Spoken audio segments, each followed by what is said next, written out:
Welcome to the Homeschool Together podcast.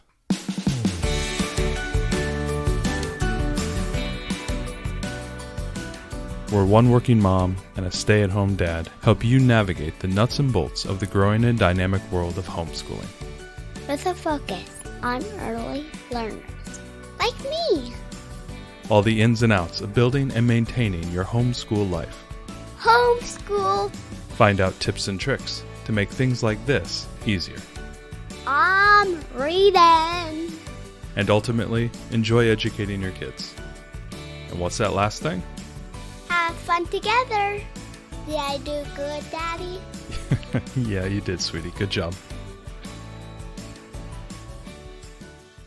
Hello and welcome to Homeschool Together podcast. And today we are going to unpack the transformer that is the library. And we're going to talk about it, everything that the library has to offer to us. Yes. But before we begin, let's get you guys onto Facebook. Follow us on our Facebook group, Homeschool Together Podcast, on Instagram, Homeschool Together Podcast. And also head out there, iTunes, 5 stars, review, do it. And if you are listening to this kind of piecemeal, please hit that subscribe button because Yes. iTunes rankings are also based on how many subscribers we have. So if you're going to listen to every episode anyway, hit the little subscribe button. We would really appreciate it, and definitely connect with us. We have loved hearing from all of you. I think we have to have some shout outs because we have added a bunch of places. Do it. So I think we have to say, hello to Japan. Hi, Helen. And anybody else who's actually a native Japanese speaker. Konnichiwa. Konnichiwa. So we've added Japan. We've also added Spain. Hola. Hola. So that's wonderful. Anyway, we'd just like to really thank all the new international listeners. We are going to be a little bit U.S. centric today, but hopefully, except for you, Tanya, I'm sorry, you have libraries that you can leverage, and hopefully they have some of the same great resources that we have at some of our libraries here in the States. This is big disclaimer on this podcast. This is what we would call your mileage may vary. This is very much your mileage. Because every single library system is different. Yeah, even from cities to suburbs to rural areas. Every county has got a range different here, type of library system, and it's going to have different offerings. And yours may have things that we don't talk about on here, but we really wanted to get into it because, you think of the library as being about books and what I would call book adjacent. So you've got your books, your audiobooks, your ebooks, CDs, and maybe they've got some documentaries. It's a place where you can use the internet for a few minutes. Yeah. Right. They got no, computers. You know what it is? It's a $20 a month subscription that you're paying for anyways. Yeah. I mean, and it's got every single service on the planet packed into one building. Yeah, I think it's when you really look at what's in the library, it is quite amazing and surprising just how much they offer. And as Matt says, you're already paying for, I think we pay like $250 a year for the library in our property taxes. So if you're not using your library now, or, you use it a little bit, especially for those accidental homeschoolers who aren't used to leveraging the library. I know a lot of homeschool families, we live at the library. So we feel like we know our library systems very well. And, in researching for tonight's podcast, I thought I knew our library system pretty well. I found things that surprised us. Yeah, we knew most of this stuff, but there were some really oddball things that we never even knew was in the library, like board games and stuff like that. I never. No, I totally knew about the board games. Okay, I didn't know about the board games. I didn't know that some libraries check out puppets. Puppets. So you could have puppet shows. Well, naturally, you would want to do puppet shows. Right.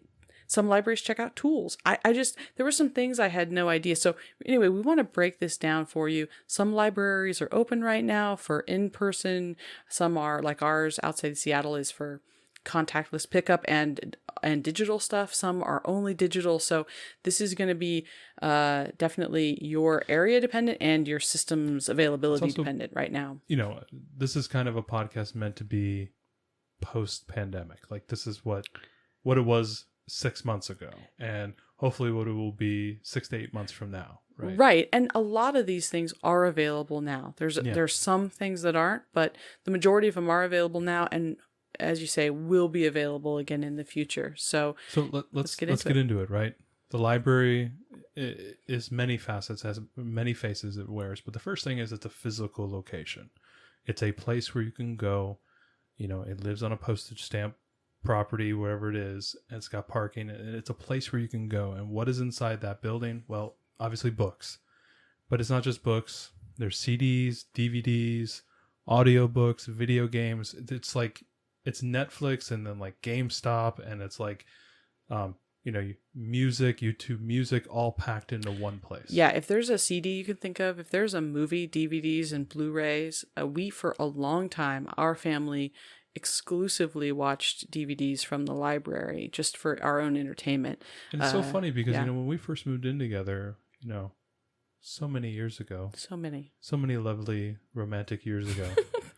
We weren't really that big in the library, right? We were just like, library. Yeah, and then we found out that you could reserve DVDs, and that really just changed our world. That got us into it, right? And then we realized, my God, I can get books. I can get all these other cool things. That right, we can get audiobooks, there's ebooks. So there's a lot of things. And one of the things about the physical resources of the library that I don't know if everybody knows, maybe it's common knowledge now, but we didn't, certainly when we started out, was that you can reserve something on hold and anywhere in your library system, and they will move it to your local library for you to pick up there, which I know a lot of us homeschoolers use holds as a strategic science, but if you're an accidental homeschooler, you might not realize that your library will bring things to whichever pickup location you want.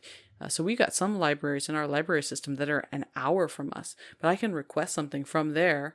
And there's trucks that drive every day and will deliver units to us. It's almost within that week you'll get it. So yeah, if it's available, it'll transit in one day, and I'll have it the next. I could reserve it today, and I would have it tomorrow. It's amazing. From a library that's an hour away. So it's just something I don't know if everybody quite realizes about holds, but that's one of the great things. And then also, what's cool about our library system is that you can schedule holds as well. Like, you can. Like, a lot of times, we've talked in the past about Torchlight and some of these other curriculums that use a lot of books. Being able to strategically put holds out into the future, kind of like, in a month I may need this book. Let me put a hold on it for that. Right, and you can even put lists in. Oh, yeah. So depending on your library's online system, and we have a decent online library system here. You can put wish lists of books you want to read. You can have it kind of as your own personal reading list.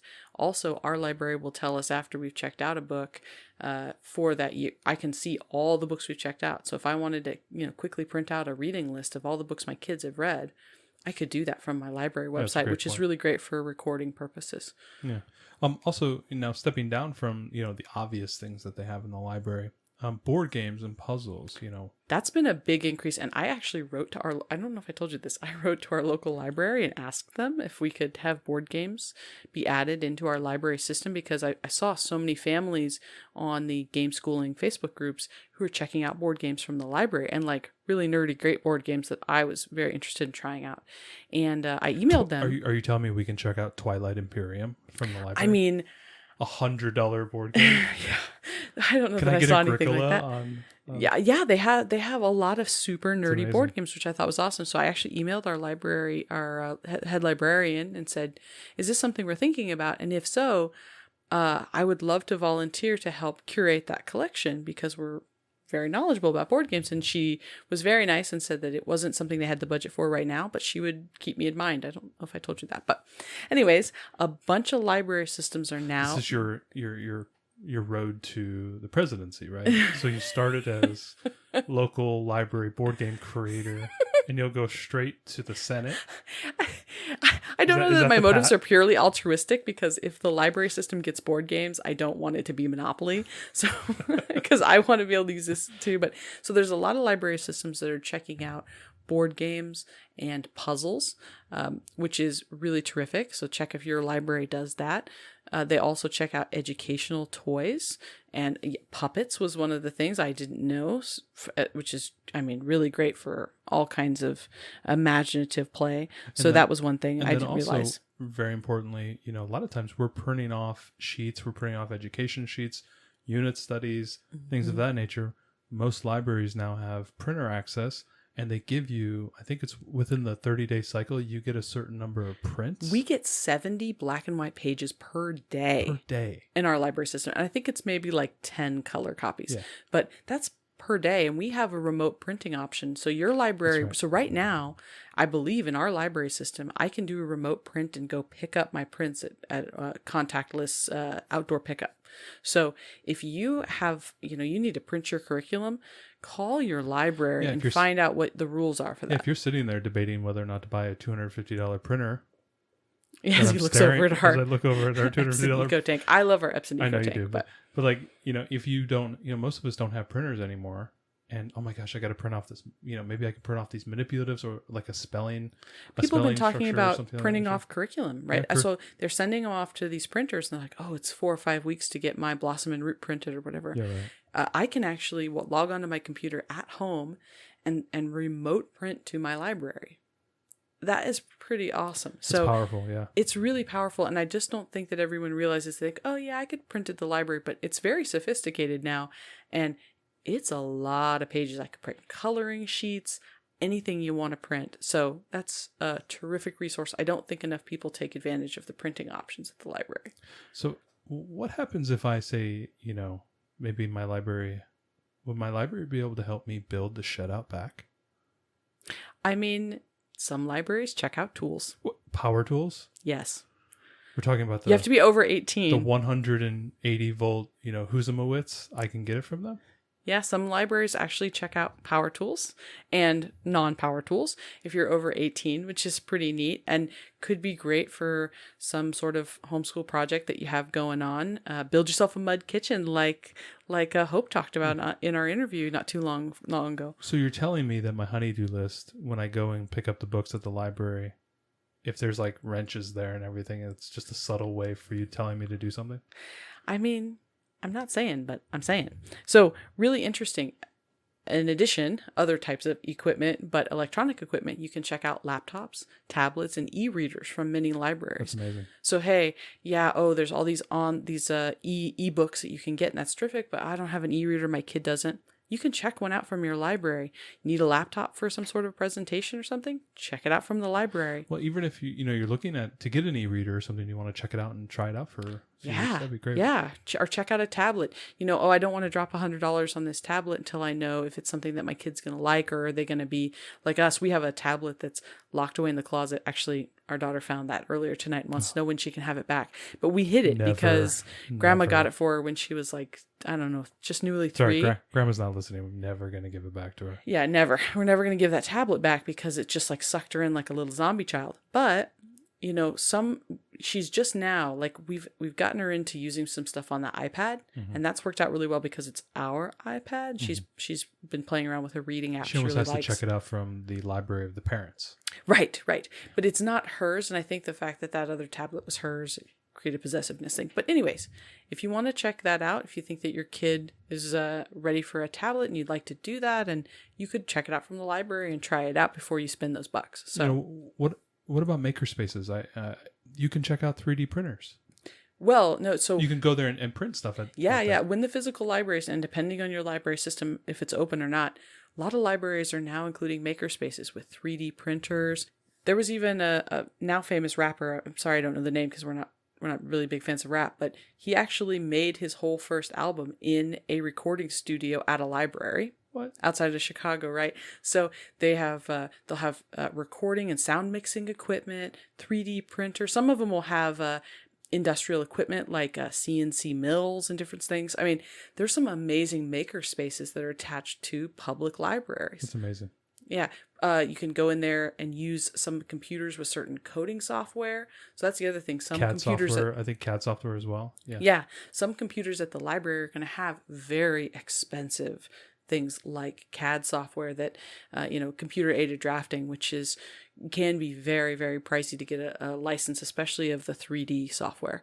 So yeah, lots of opportunities at your physical library location that you just might not realize. Yeah. And so check out the various locations. You may be in like a smaller town, but the larger town next door may actually have these things. So you may need to do a little bit of research and find which locations have these, because your county may have a dozen libraries, and the makerspace is in the big town.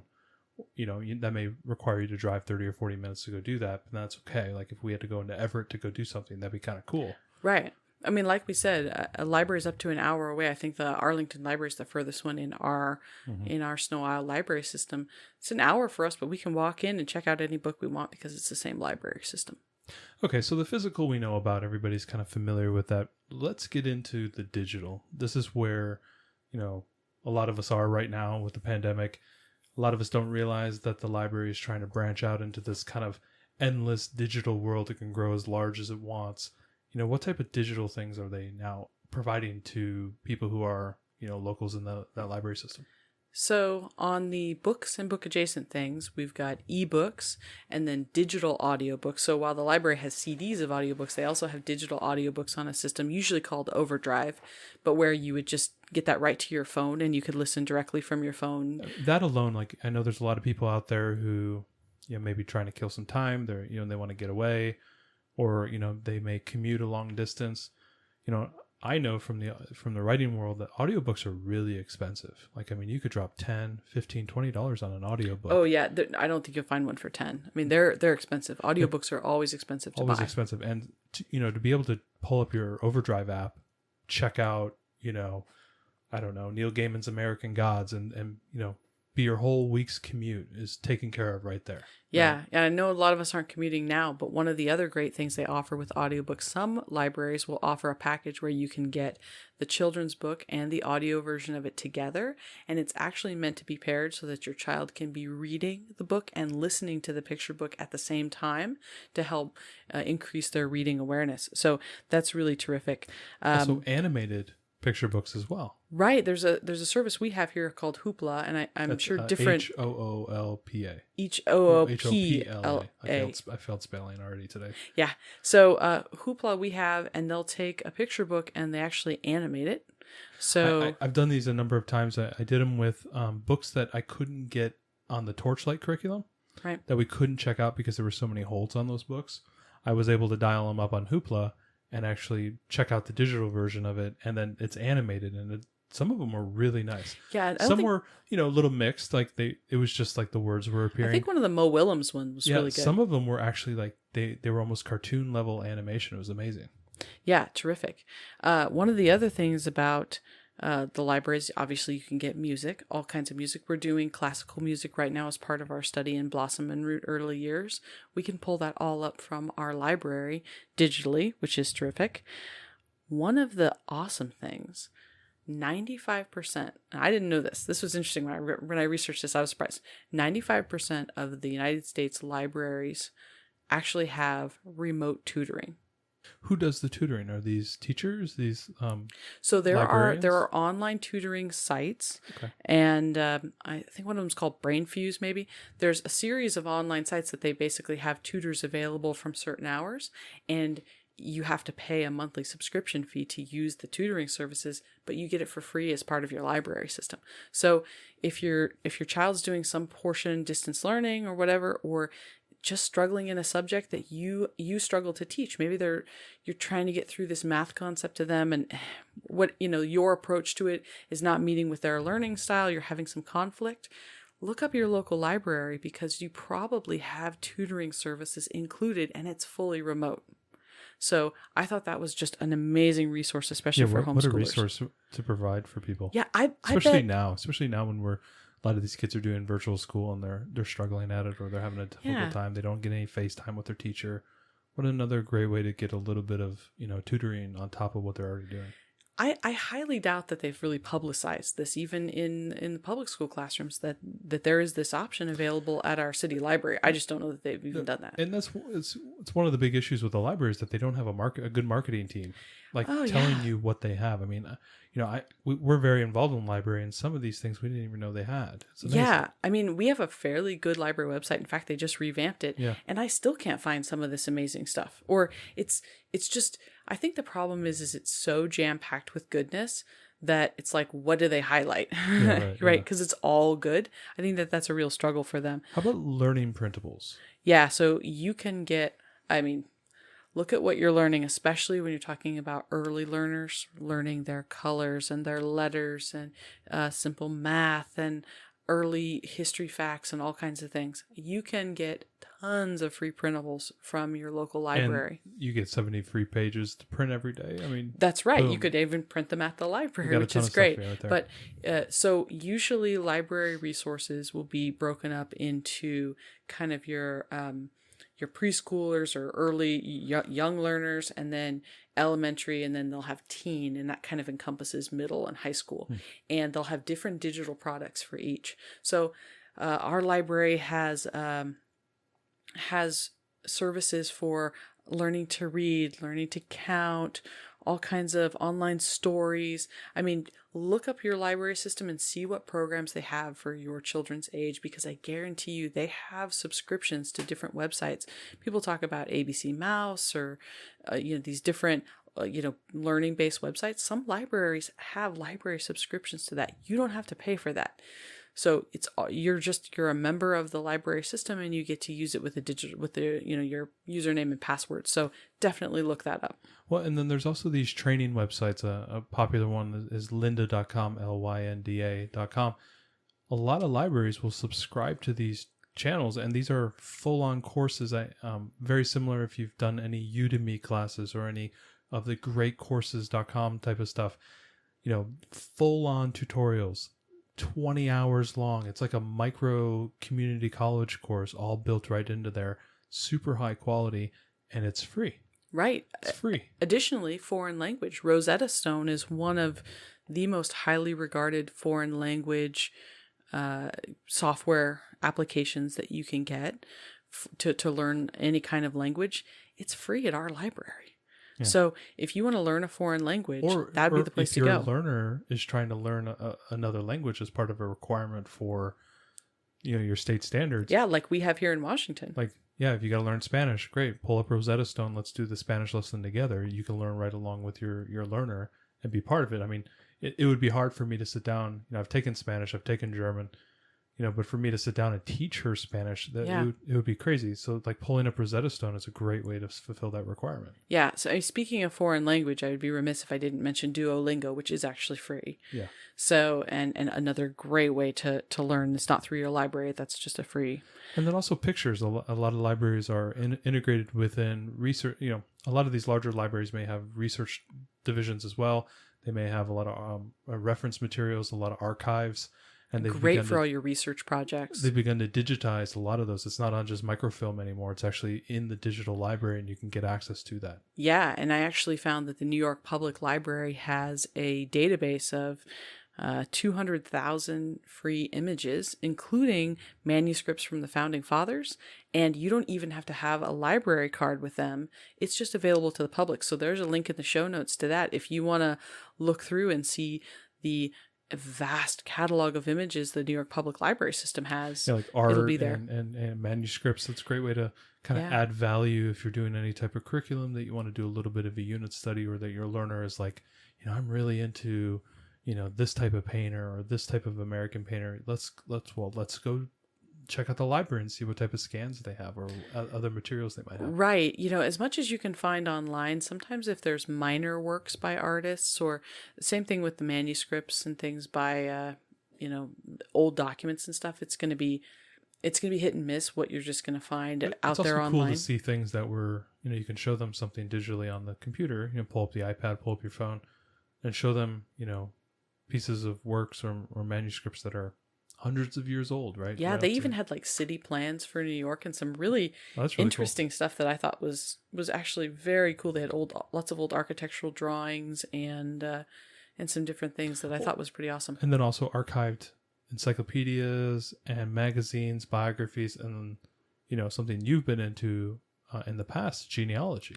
Yeah, so a lot of library systems will have a subscription to Ancestry.com. Some of them you have to be at the library to use it at their computers, and others you can use digitally. But I find that that's a really great way to connect what we're studying. So when we do our around the world studies and we study Germany, we're going to talk about the fact that mommy's family's from Germany and going back, and that when we get to Poland, we're going to talk about the fact that that's where dad's family came from, and we'll talk about those family tree lines. I think it's so important for our children to understand kind of where they came from and all the people that lived and what they did to bring us to here.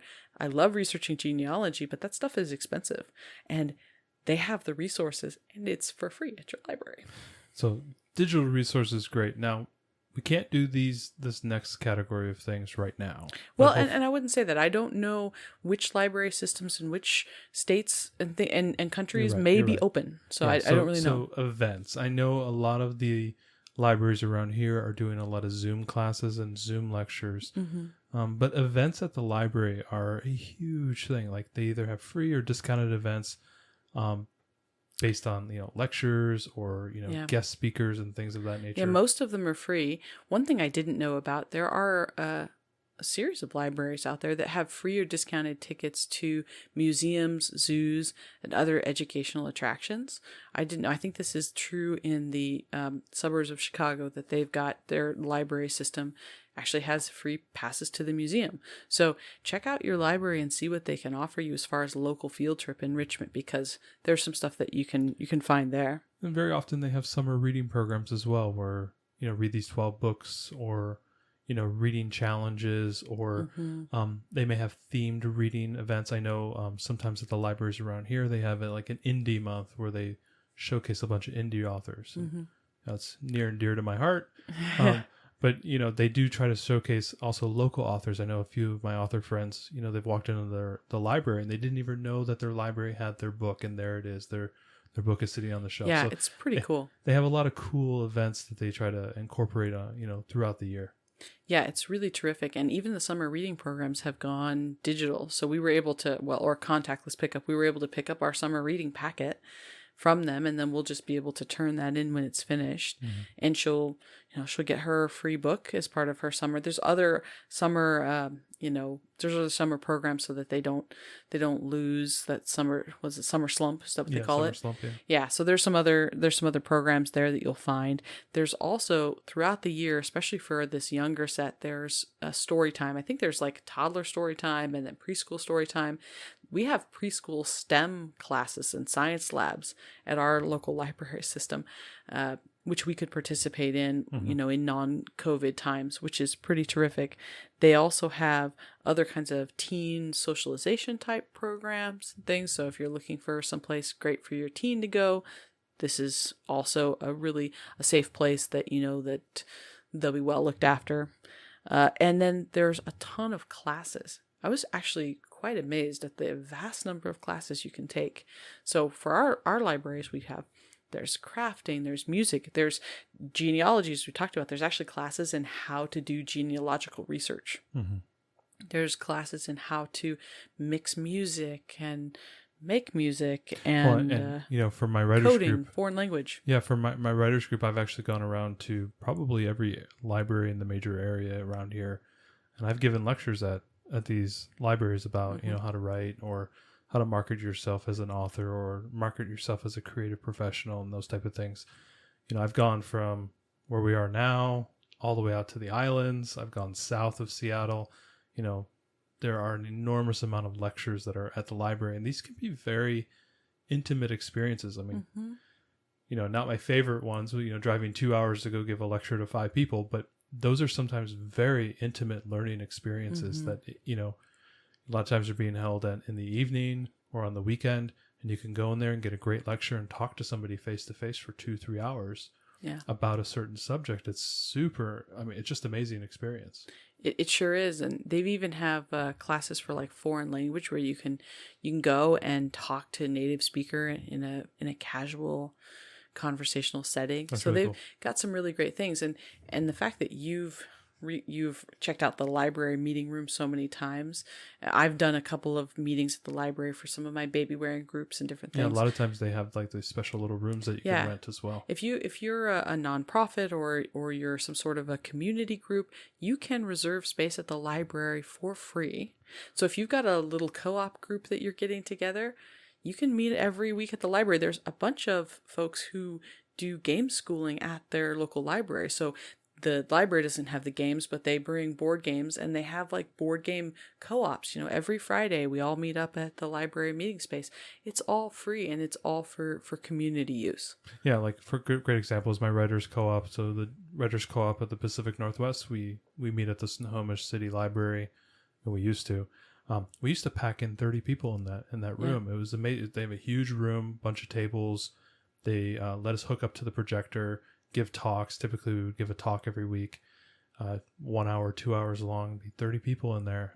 I think the only thing they really just care about is it's not being charged. You don't have to charge people to come in there. They don't allow that. Right. Some libraries are a little bit different. Some libraries will make you rent the space. So definitely be, if you have a group that you want to maybe find a space to do something, like the game schooling thing's a great idea. Or if you're trying to do like a homeschool meetup or a homeschool co-op where you guys are all getting together, or if you're doing like a homeschool STEM type of thing and you need a space, and it's really hard to pack 20 people into like, somebody's house or whatnot. Right, totally. Check out the library.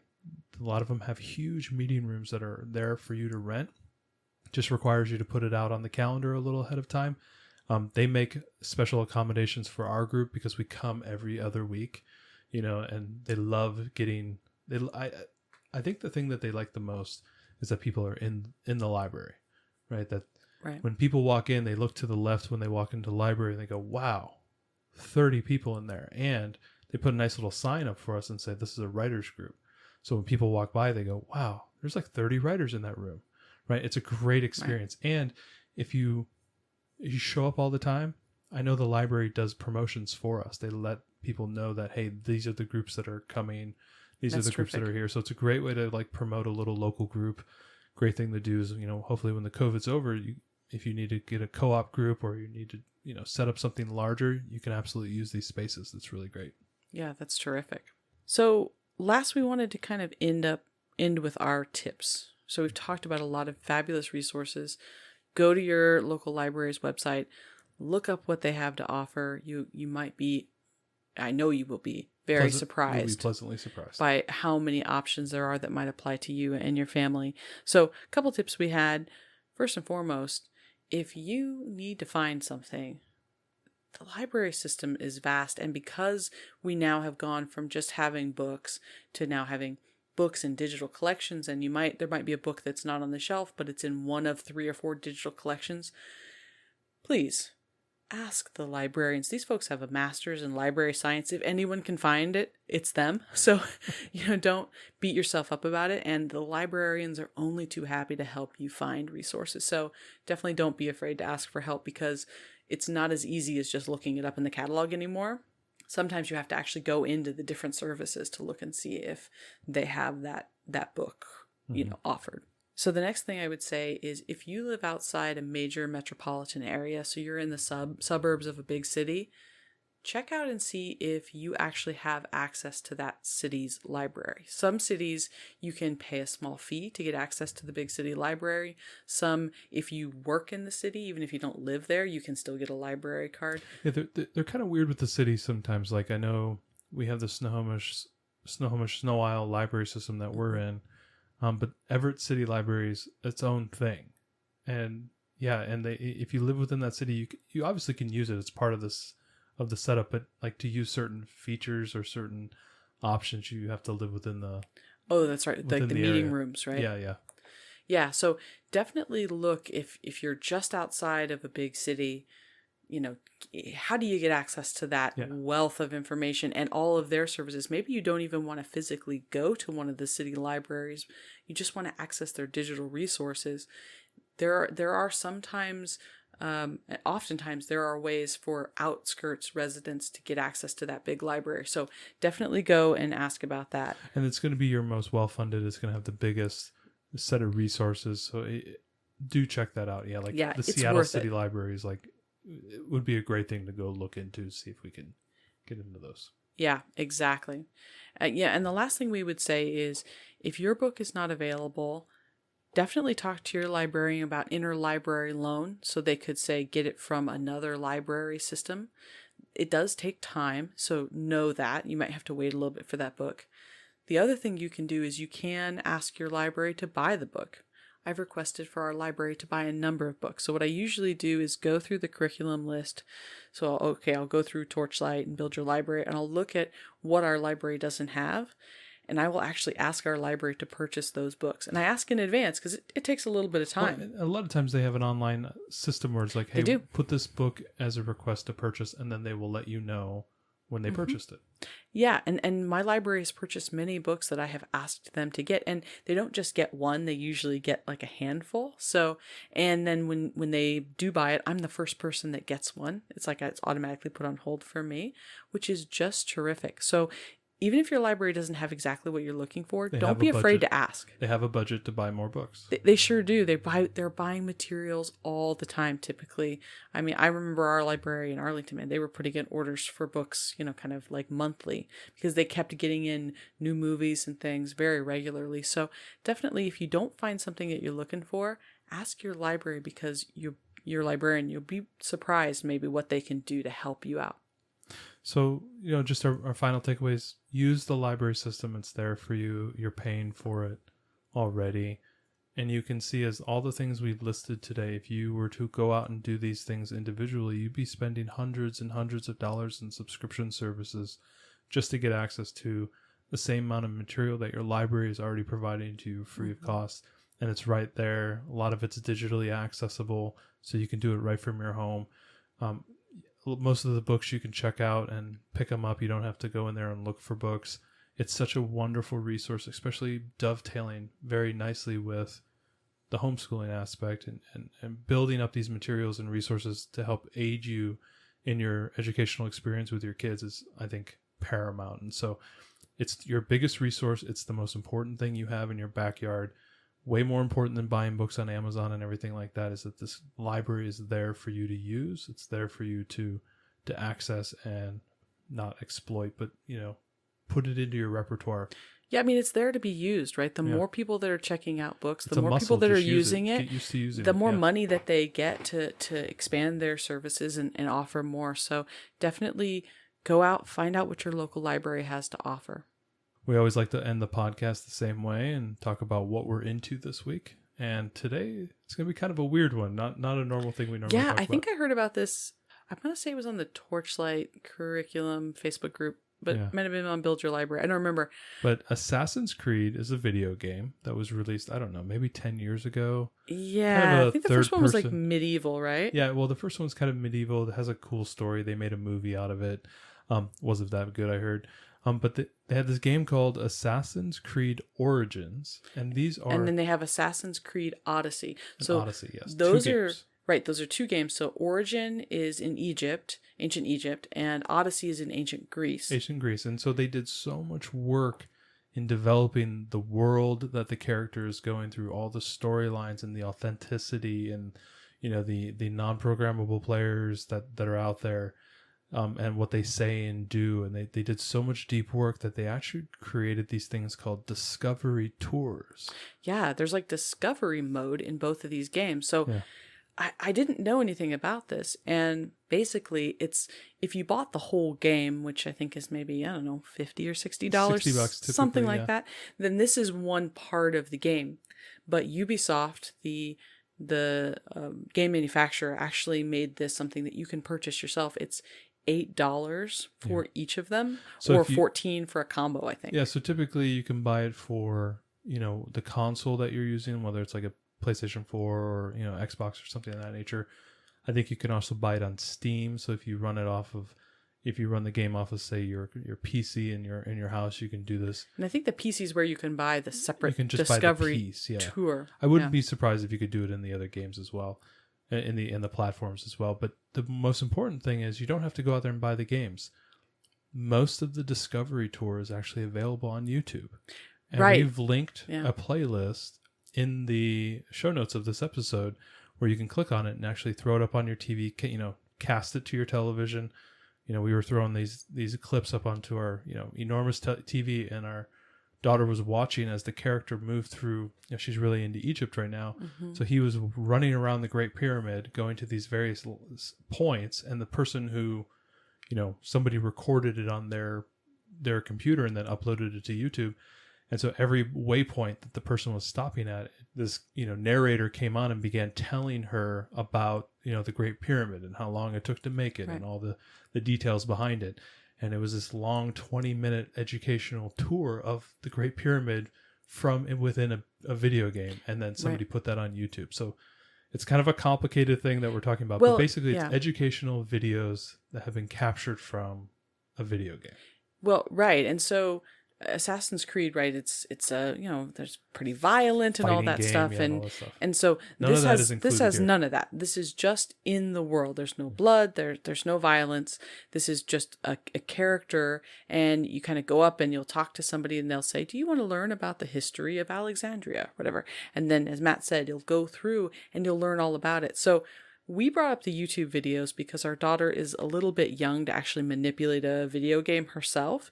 But if you're actually in the video game, it's fun because they get to click and run around as the character, and they can go up to these incredibly detailed three-dimensional models of the Sphinx or the pyramids or and the one we were a watching, Greek city. Yeah, the Greek city, like they were running through beautiful Greek with the olive trees blowing in the winds and people, carrying buckets of water. And It's not the ruins. It's like what it would have looked like then, yeah. which was so amazing. And we watched a few videos about the making of, and they talked about the level of authenticity that they went after in these, in the game. And they brought in language experts so that the characters who are talking off scene are actually speaking the version of Greek from that time period. Right. And right. these characters, what they're wearing is authentic, and what these ruins that, we go and visit the Acropolis or whatever, and they rebuilt it the way it looked back then with, the beautiful hanging gardens and all these type of things. So it's an unbelievable, not just like experience, but like history immersion. It's almost it's hard to even explain. Beautiful. We put it up on the huge screen. We learned about our daughter and I sat. The sound, the wind, the leaves rustling. Oh yeah, it's such a highly produced video game. Footsteps as they're running across. It's not even crazy. It's crazy. We watched one a couple days ago about the Sphinx, and that the Sphinx was originally painted, which I didn't know this. And they talked about the history of it and what, every point that you ran around it. So I think for a child that is old enough to be able to manipulate a video game, I would buy it. It is every bit worth $8. It looks like it, yeah. Absolutely. And the other thing that you can't get, so on YouTube, you go to these waypoints and the narrator talks over and tells you, something about what you're looking at that's historical information. But there's also a way to click on more information and see pictures of historical artifacts and more details about them, which obviously we don't get with the YouTube. So what I plan to do is first grade, Torchlight 1 and Build Your Library 1, if we combo them or whichever we end up doing, they're going to study ancient civilizations. And I think that that's the perfect time. Our daughter will be 6 and she'll be able to manipulate a video game better. And I will absolutely buy this for her. The graphics on this are unbelievable. We sat there ourselves, right? And just were like... Yeah, we got sucked in. It was amazing. It was amazing. Earlier today, we took a trip down the Nile River and learned all about how... crocodiles swimming in the water. It's amazing. And it's this gorgeously rendered boat and how the Egyptians used the Nile and how their different cities were built along it and why, and just all about the kind of ecology of the area. So absolutely terrific, totally immersive, nothing at all whatsoever questionable content that we have seen at all. It's just, it's literally historical, educational based, just education, without any of the other violent parts of the game or any of that. So rated, it would probably be rated G or PG or something. I mean, there's nothing in it. You're literally walking educational. from point to point, looking at these gorgeously rendered scenes, and they're giving you terrific historical information. Some of them are beautiful, like cinematic level stuff. Like the Great Pyramid, when we were looking at it, was like the sun was setting, and so it was nice. These beautiful sunset. It was gorgeous to look at. We were just blown away that a video game could have so much educational potential, and that a video game manufacturer would go to that level just to create this unbelievable educational tool when embedded within a video game that they had built. Yeah. Or I mean, it's not like a Minecraft or something where its intention is to be educational. And for them to put so much work into the language, and they talked about having so many meetings about exactly how that they were going to show the Sphinx, because they were like, well, what time period do we want to show it at? And it changed over the years, and so they brought in experts. And so I think that not only is it a great and engaging tool, but I would say probably a very accurate one. They put a lot of effort into being historically accurate. It's something that our daughter immediately took to. So we'll include links in the show notes to where you can buy it if your kid's old enough to be able to manipulate that well, and that full list of YouTube playlist videos, so you can even see what it looks like, because it's absolutely gorgeous, and we think that it is a great educational resource. Thanks so much for joining us today and making us a part of your homeschool journey. Please engage with us on social media. Join our Homeschool Together podcast group on Facebook and find us at Homeschool Together Podcast on Instagram. We'd love to hear your feedback, questions, and recommendations. Until next time, Happy homeschooling! You know my first radio experience? Did I ever tell you? yeah, in college. I was watching, what's that, Fallout Boy? I think that's who they were. I mean, yeah, that's a band. I don't know, when they were real young. I don't know, something like that. It was at the concert. And all of a sudden I realized I'm 20 minutes late to my first radio gig. I'm in the middle of this thing. I am sprinting across campus. I am sweating. I run into there. And now, mind you, I'm a freshman. They don't give radio spots to freshmen. I'd come to find out the reason why they gave it to me is because nobody likes to do the radio at 10 o'clock at night on Saturday. I thought it was a primetime spot. No, everybody's out partying and having fun at concerts. So I come huffing in, sweating. The dude's sitting there going, hey man, don't worry about it. I got your message. I threw on the techno. So the techno's been playing for 20 minutes. I come rocking in. What's my show? Midnight Metal, right? So I come in, I'm like sweating. I got all my CDs. I drop on my Gregorian chant, roll it into Slayer, and get into it, right? And I'm thinking, oh, I finally get into it. Listen to all my stuff. Listen to the songs, doing all the stuff. I'm getting close to the end. The midnight show is waiting, and I'm, maybe 10 minutes from the end. And I play one song. I don't never forget. I don't remember what song it was, but drops the biggest F-bomb in the middle of the thing. I had to pre-screen all my music, and I thought I did. And I played this one song. I thought this was a good song, right? Clean. Biggest F-bomb. I couldn't get to the dump button in time. And I turned back to the guys, and these guys are metalheads, but they kind of did some like alternative show. And they're like, I'm like, was that what I thought it was?